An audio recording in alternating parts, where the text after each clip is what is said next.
Hi class. In this video, we are going to learn all about probability basics. And you might be wondering, why do we need to learn about probability? And the reason why we need to learn about probability is that if we use a random method to select our sample, then the laws of probability are going to govern the behavior of that sample, and in particular, the behavior of the sample statistic that we're going to be looking at.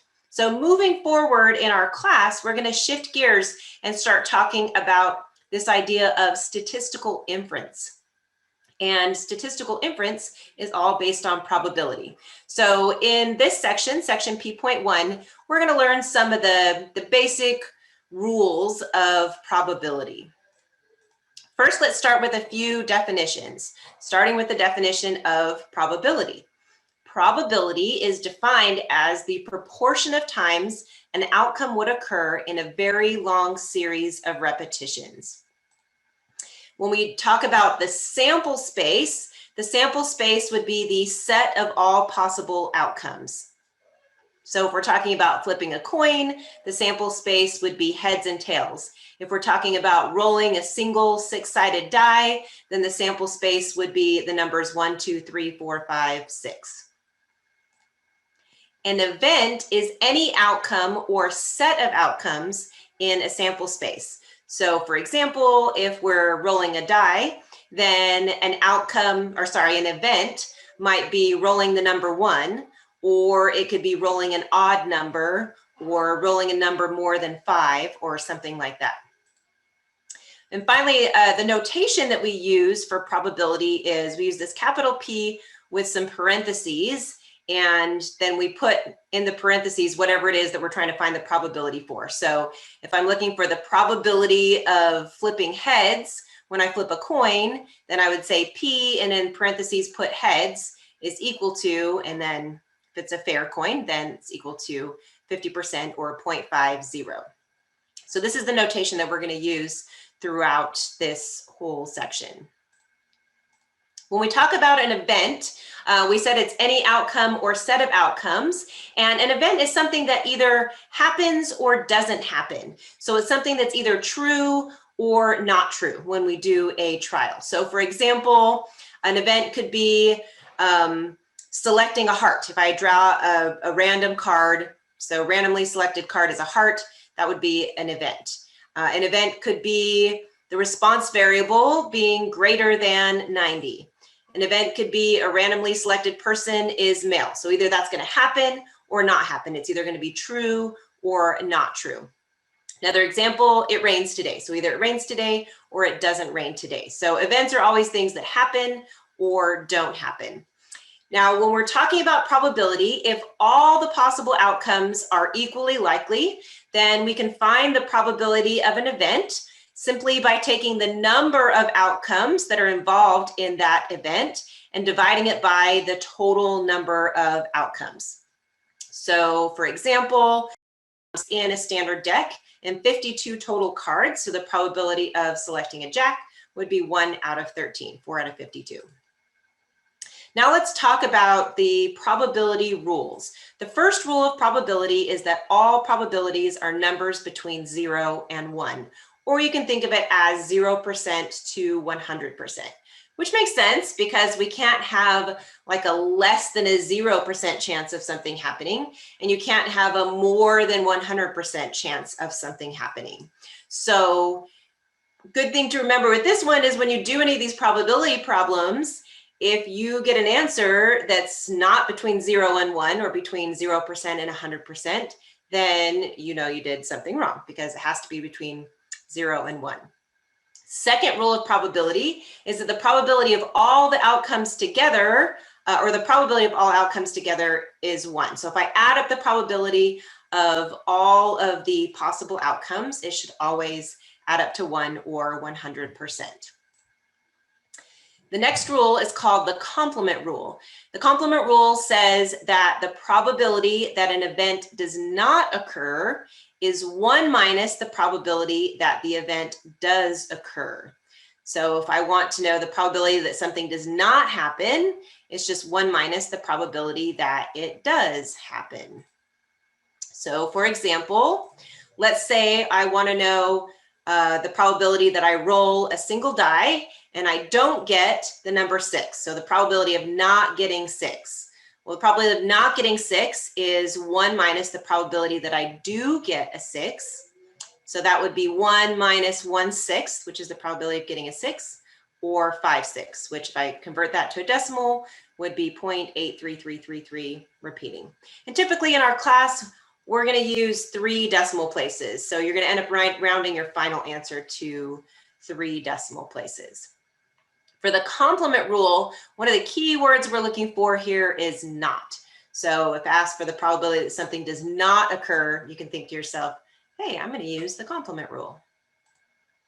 The next rule we're going to talk about is the additive rule.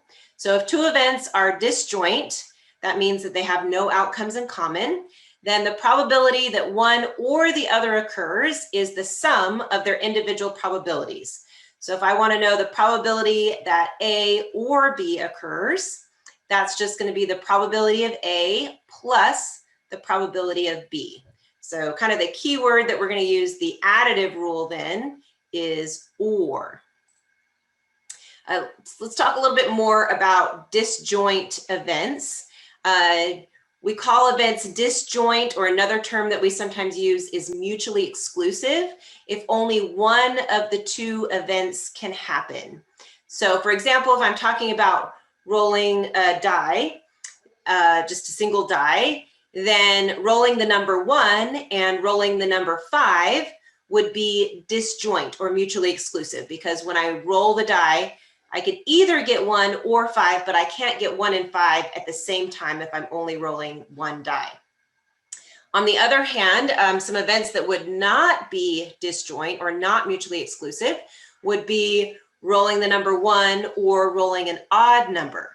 So it would be possible for me to roll both the number 1 and an odd number at the same time. So if these events can happen at the same time, then they would not be disjoint, not mutually exclusive, and therefore we would not be able to use this additive rule here that we just talked about. Now, as a side note, in our class, we're really only going to talk about the additive rule for disjoint events, but in the book, it does talk about the additive rule for events that are not disjoint. So if you want to learn more about that, go ahead and read section P.1 in the textbook. We're keeping it simple in our class though. Okay, so let's look at an example using the additive rule. Let's say I want to know what's the probability that I roll a single die and I get 6 or 2. So the probability of getting 6 or 2 is just the probability of getting 6 plus the probability of getting 2. So I would add those together, 1/6 plus 1/6, which gives me 2/6, which is 0.3333 repeating. Again, we're typically going to round our final answer to 3 decimal places for probability. All right, on your note sheet, I have a little example with M&Ms. Now, if we were in a real classroom, then I would have brought M&Ms for all of you. We would have counted them all, and we would use the numbers from counting our M&Ms. And then we would, of course, eat the evidence. But unfortunately, we're not in person together. You're just watching this on a video. So I've got some data that I had my family collect here on these M&Ms. And this is what we're going to use to answer several questions. These questions are given in your notes, and you should pause the video right now and see if you can answer these questions. I'll show the answers on the next screen, and more detailed answers are given in the answer key for the notes for this section.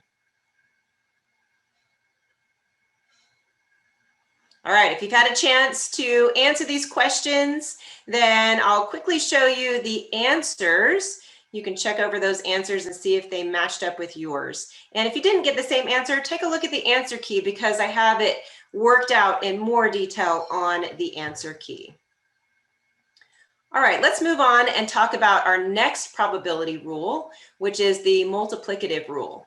And there's 2 cases for the multiplicative rule. We're going to talk about the multiplicative rule when events are not independent and the multiplicative rule when events are independent.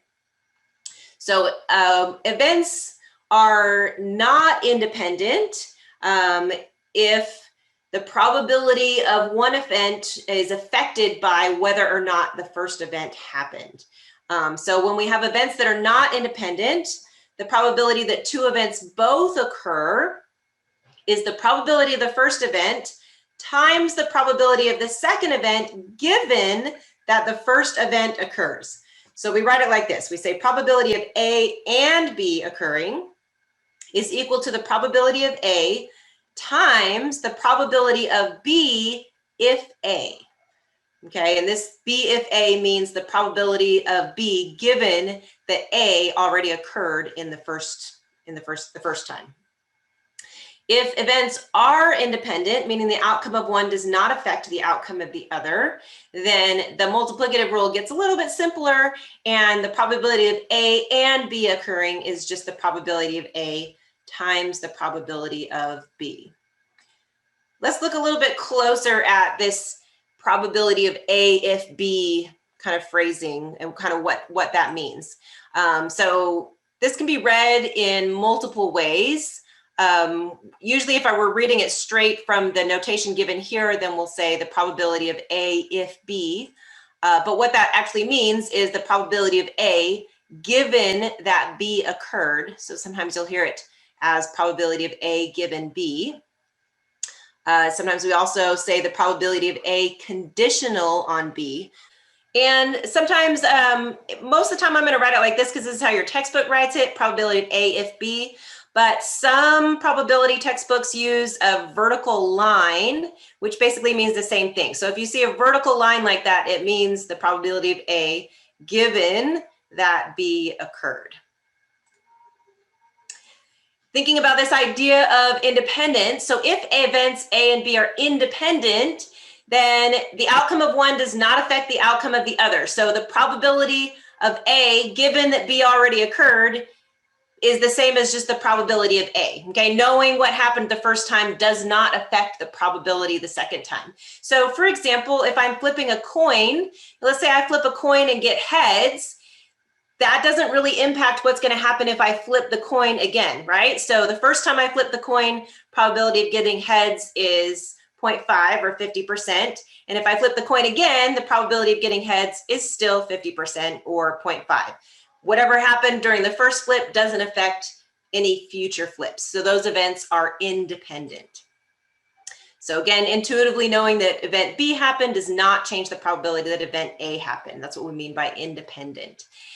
When we take samples with replacement, then each observation is going to be independent.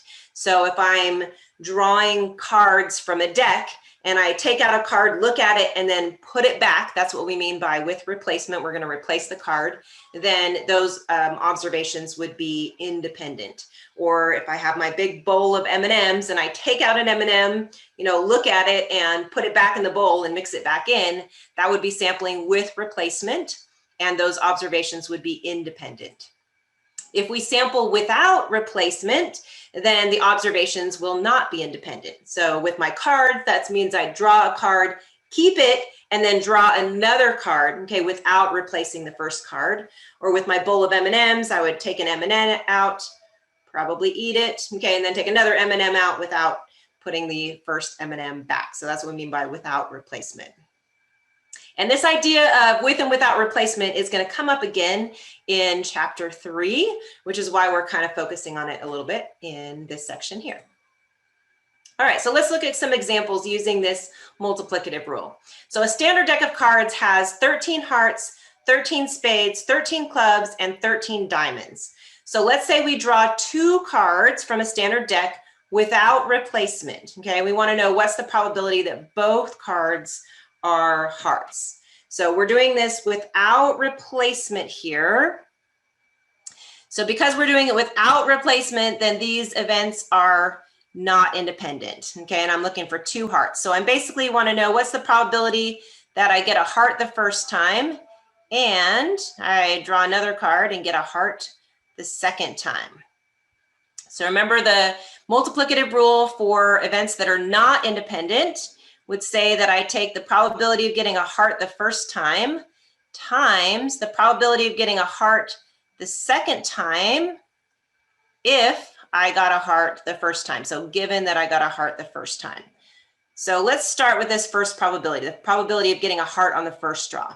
The very first time I reach my hand into that deck, there are 13 total hearts and 52 total cards. So the probability of drawing a heart on my very first draw is going to be 13 out of 52. Now we want to figure out what's the probability that I get a heart the second card that I draw if I got a heart the first time. Well, if I got a heart the first time, then that means that there's only 12 hearts left in the deck when I go to reach my hand in the second time.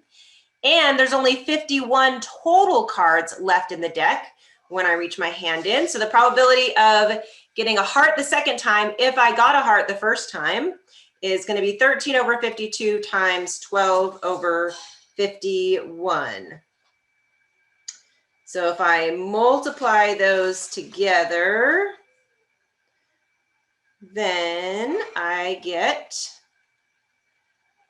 0.059.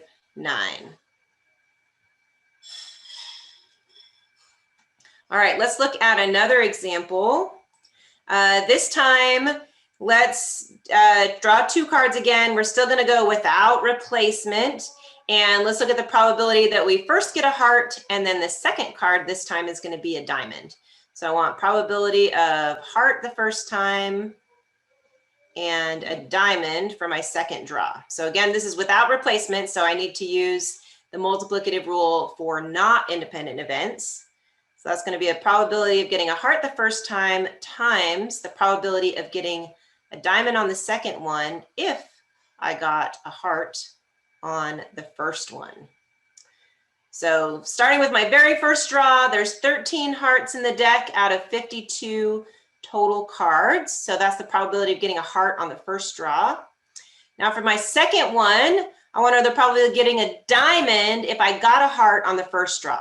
So when I reach my hand in again, there are still 13 diamonds because I didn't get any of those the first time around. So there's 13 diamonds. But one card is missing from the deck, the first one I drew out.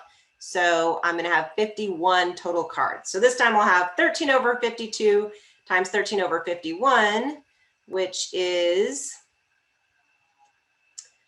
0.064.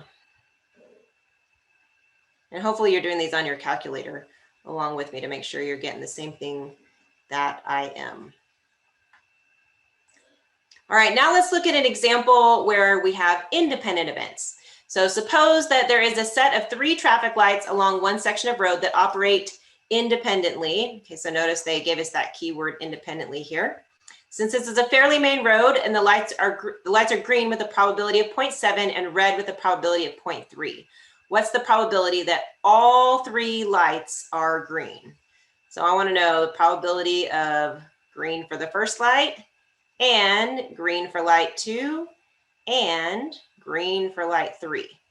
So because these are independent, I don't have to worry about, conditional probabilities or anything. I can just take the probability of, whoops, that's not what I meant to write. Let me cross that out.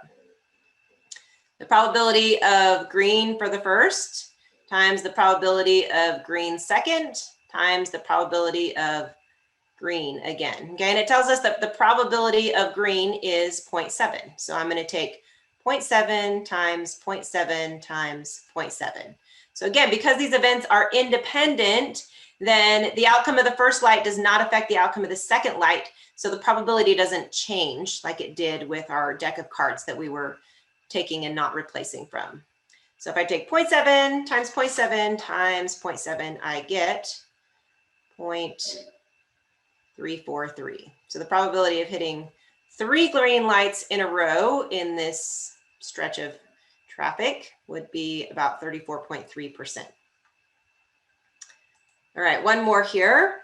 This time we want to know the probability that the first 2 lights are green, but the third light is red. So the probability of a green light and a green light, but then a red light. So the third one gets to be red. So again, I'm going to take the probability of green times the probability of green. Now I'm going to multiply that by the probability of red. So it told us the probability of green was 0.7 and the probability of red is 0.3. So I'm going to have 0.7 times 0.7 times 0.3. So it's pretty nice when you have independent events. It makes it a little bit simpler to do the calculation. So 0.7 times 0.7 times 0.3 gives me 0.147.